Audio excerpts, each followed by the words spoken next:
네, 안녕하십니까. 정인태 신지식인 TV입니다. 네, 부부끼리 이렇게 살해하는 사건들이 많이 일어나고 있어요. 네, 이거 생활 동반자법으로 해결해야 된다. 이 부분에 대해서 좀 말씀을 드리겠습니다. 이렇게 보면은 가족끼리 이렇게 살해하는 사건들이 굉장히 자주 일어나고 있어요. 여기 보면은 아내 목을 밟아서 살해한 뒤 풀숲 유기, 남편은 블랙박스부터 지었다. 그러니까 남편이 이제 전처하고의 사이에서 낳은 아들을 만난다라는 이유로 자꾸 싸우다가 이제 결국에는 아내를 살해한 거죠. 차라리 이혼하지 왜 살해를 하는지 참 안타깝네요. 그렇죠? 네, 남편 살해 뒤 달아난 60대 치매 의심 신고로 검거. 남편이 남편을 살해하고 달아난 건데 이제 좀 이상해 보이는 거죠, 행동이. 그래서 사람들이 치매 때문에 그러나 하고 신고를 했더니 알고 보니까 남편이 집에 죽어 있는 거죠. 남편 죽이고 나서 이제 당혹스러워 하는 거죠. 그러니까 이거 이혼을 하지 왜 죽이냐 이런 생각을 하게 됩니다. 또 어버이날 흉기로 남편 살해한 60대 여성 체포. 네, 어버이날에 이제 흉기로 또 남편을 살해했죠. 네, 이게 이제 계속 일어나는 거예요. 최근에 어제 오늘 막 이렇게 나온 기사들입니다. 네, 아내 살해 후 시신 유기한 남편 항소심도 징역 20년 네 나왔죠. 또 별거 중이던 남편을 찾아가 흉기로 찔러 살해한 여성 유죄. 네, 이렇게 왜 부부가 서로 행복하고자 해서 결혼을 했는데 마지막은 서로 죽여요. 그러니까 이건 안 된다라는 거예요. 그래서 우리가 생활 동반자법이 필요하다라는 거예요. 생활 동반자법. 그러니까 결혼 제도가 너무 복잡한 거예요. 그래서 생활 동반자법이라는 것은 서로 거주 신고만 하게 되면은 같이 함께 거주한다라는 신고만 하게 되면은 가족으로서 동일한 대우를 받게 되는 겁니다. 그래서 요즘에 이제 독거노인 분들도 많은데 갑자기 병원에 가서 수술을 해야 되는데 가족의 동의 없이는 또 수술을 못 하는 거예요. 이럴 경우에 생활 동반자로 등록돼 있는 그러한 뭐 친구라든지 이런 사람들이 동의하면 수술도 할 수가 있고 시신 인계도 할 수가 있고, 예? 그러니까 가족하고 똑같은 그 혜택을 받게 되는 것입니다. 그러니까 기존의 결혼 제도가 너무 복잡한 거예요. 결혼하기 위해서 막 혼수를 준비하고 결혼식장을 예약하고 막 많은 사람들 앞에서 결혼을 하고 일가 친척이 다 모이고 아주 복잡한 마치 어떤 결혼이 집안과 집안대 결혼인 것처럼 복잡한 결혼을 하다 보니까 결혼 기피도 많이 일어나게 되고 또 이혼하는 절차가 복잡하니까 극단적으로 가는 거예요. 극단적으로. 그래서 살해하고 그래서 이것을 이제 앞으로는 어떤 그 복잡한 결혼 제도를 좋아하는 사람은 그걸 따르고 생활 동반자법이라는 게 나와서 굳이 서로 동거를 하고 있고 서로 같이 거주하고 있다 그러면은 생활 동반자법으로 신고를 하게 되면은 똑같은 가족 대우를 받게 되는 겁니다. 네, 뭐 시신인계도 마찬가지고 각종 가족으로서의 혜택이라든지 또는 가족으로서의 정부 지원 이런 거를 다 동일하게 받게 되는 거죠. 그리고 나서 뭐 급할 때 수술할 때도 똑같은 그 효력을 발휘하게 되는 겁니다.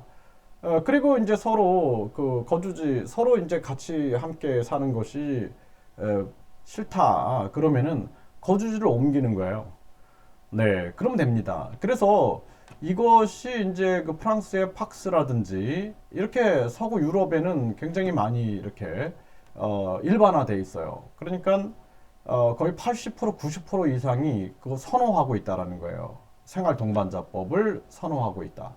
그래서 우리 사회가 뭐 저출산 고령화 문제도 그렇고 결혼 기피 문제도 그렇고 사회적으로 굉장히 심각함에도 불구하고 정치인들은 이런 거 별로 인식하지 않아요. 네, 그래서 과거의 조선의 노비가 40% 이상이었다. 예? 그러니까 통계적으로 40%지만 사실상 40에서 60%까지 간다. 이렇게 얘기를 합니다. 그러니까 노비를 계속 조절하는 거예요. 노비 생산.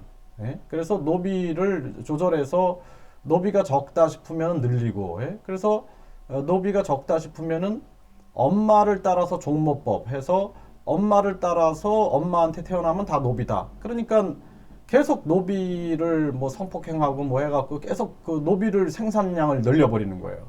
예? 그리고 노비가 너무 많다 싶으면은 또 이제 종부법 해가지고 아버지를 따르게 해가지고 또 이제 그 노비를 좀 줄이는 거예요. 또 평민 쪽으로 올려가지고 노비를 줄이는 거예요. 그러니까 같은 민족을 노비로 삼는 그러한 사례가 세계에서 그렇게 많지 않았다 그래요. 그러니까 충격을 받는다 그래요.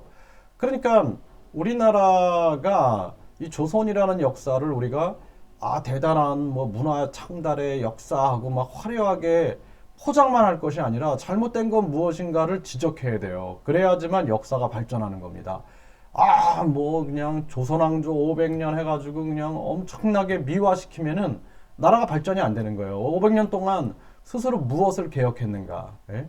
이런 걸 봐야 되는 거예요. 또 그때 남존여비 사상이라든지 축첩제, 일부 다처제를 하면서 하고 또 노비제를 운영하면서 여자들을 성놀이개로 삼고, 그러니까 그런 노비가 40%면 노비는 입장에서 어땠을까요? 네? 일본한테 나라를 빼앗겼을 때 어떤 생각을 했을까요?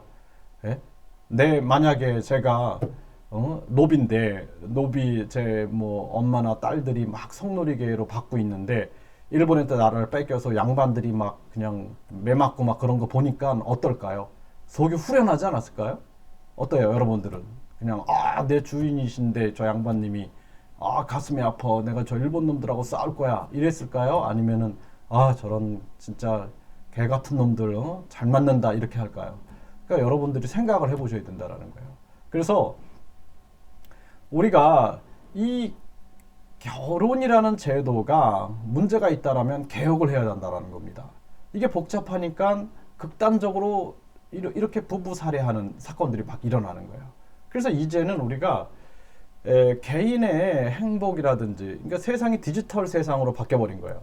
그러니까 디지털 세상, 4차 산업혁명으로 바뀌어버리니까 이제 모든 것이 공개되는 세상이 돼버린 거예요. 참고 살고 이런 게 아니라 인터넷으로 다 공개되고, 뭐 방송 언론으로 다 공개되고, 내가 맘만 먹으면 카카오톡이라든지 뭐 유튜브라든지 또는 블로그라든지 다 쓸 수가 있어요.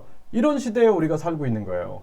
그러니까 빨리 정보를 그냥 뭐 1초도 안 되게 그냥 전달할 수 있는 이런 세상에 살고 있기 때문에 잘못된 것은 개혁할 수 있는 세상인 거예요, 지금이. 아주.